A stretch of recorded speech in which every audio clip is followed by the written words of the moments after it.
आज लोकसभा में विपक्ष के नेता राहुल गांधी ने सरकार पर अब तक का सबसे तीखा हमला बोला। बजट पर चर्चा के दौरान उन्होंने न केवल भारत यूएस ट्रेड डील पर सवाल उठाए बल्कि एप्स्टीन फाइल्स का जिक्र कर सदन में खलबली मचा दी। राहुल गांधी ने आरोप लगाते हुए कहा कि एप्स्टीन फाइल्स में अभी और भी बहुत कुछ निकलना बाकी है, जिसका डर प्रधानमंत्री को है।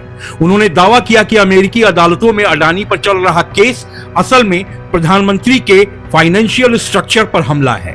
उन्होंने सीधे शब्दों में कहा, प्रधानमंत्री दबाव में हैं और इसीलिए उन्होंने देश के हितों को अमेरिका के सामने सरेंडर कर दिया है। राहुल गांधी ने मार्शल आर्ट्स का उदाहरण देते हुए कहा कि राजनीति में ग्रिप, चोक और टैप का खेल चल रहा है। जैसे ही उन्होंने अडानी और एप्स्टीन का नाम लिया, सत्ता पक्ष ने भारी हंगामा शुरू कर दिया। रविशंकर प्रसाद ने नियमों का हवाला देते हुए उन्हें रोकने की कोशिश की और कहा कि बिना सबूत के ऐसे आरोप नहीं लगाए जा सकते।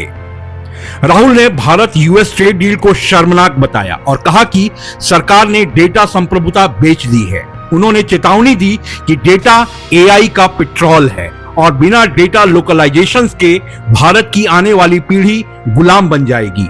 उन्होंने सरकार से पूछा, क्या आप भारत माता को बेचने में शर्म महसूस नहीं करते? पूरे भाषण के दौरान सत्ता पक्ष की ओर से उन्हें बार बार टोका गया, यहां तक कि उनके माइक को लेकर भी सवाल उठे।